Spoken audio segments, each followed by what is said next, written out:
आज हम पढ़ेंगे meaning of micro and macro economics. Economics क्या होता है ये हम समझ चुके हैं। माइक्रो इकोनॉमिक्स, मैक्रो इकोनॉमिक्स, इसको हमें समझना है कि माइक्रो इकोनॉमिक्स क्या है और मैक्रो इकोनॉमिक्स क्या है। इकोनॉमिक्स को दो पार्ट्स में डिवाइड किया गया था 1933 में।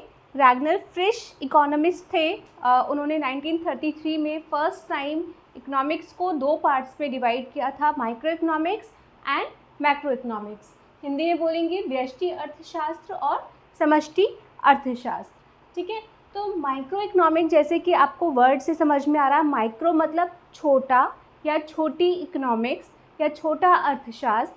मैक्रो मतलब होता है लार्ज या वास्ट, तो बड़ी इकोनॉमिक्स या बड़ा अर्थशास्त्र।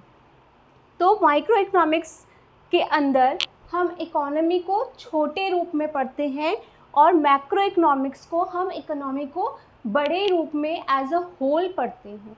ठीक है, तो जो बेसिक डेफिनेशन होगी वो क्या होगी? Micro economics studies the behaviour of individual economic unit. Micro economics किसको स्टडी करती है?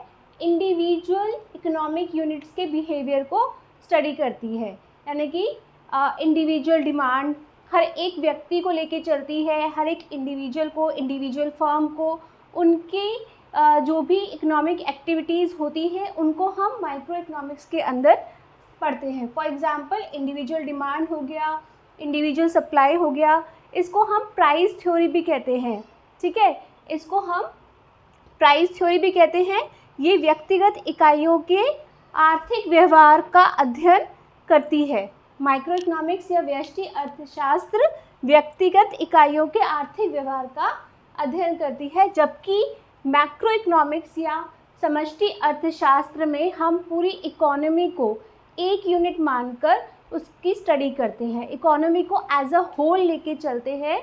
We study economy as a whole, कि इकोनॉमी जो है वो एक सिंगल है। ठीक है, तो उसके अंदर हम एक व्यक्ति के बारे में नहीं पढ़ते, हम पूरी कंट्री के बारे में पढ़ते हैं। जितनी भी कंट्री के अंदर जितनी भी इकोनॉमिक एक्टिविटीज़ हो रही हैं उनको पढ़ते हैं, उनका अध्ययन करते हैं, उनकी स्टडी करते हैं।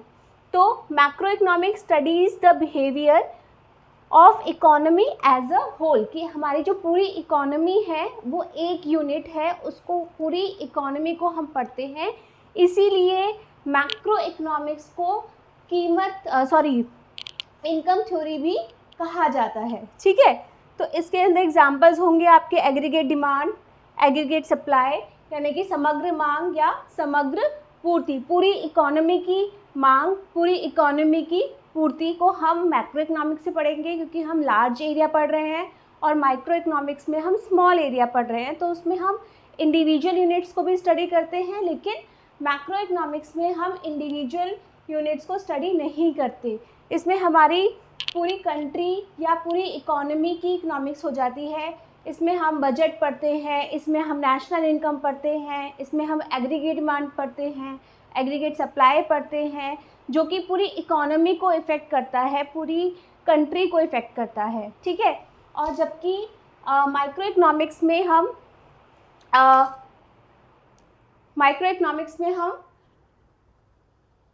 व्यक्तिगत इंडिविजुअल यूनिट्स को, यानी कि प्राइस को पढ़ेंगे। ठीक है, इंडिविजुअल फर्म को पढ़ेंगे। ठीक है, और मार्केट को पढ़ेंगे कि मार्केट सिचुएशंस क्या है। तो ये सारे जो टॉपिक्स हैं इसको हम माइक्रो इकोनॉमिक्स में कवर करते हैं। तो इसको प्राइस थ्योरी भी कहा जाता है।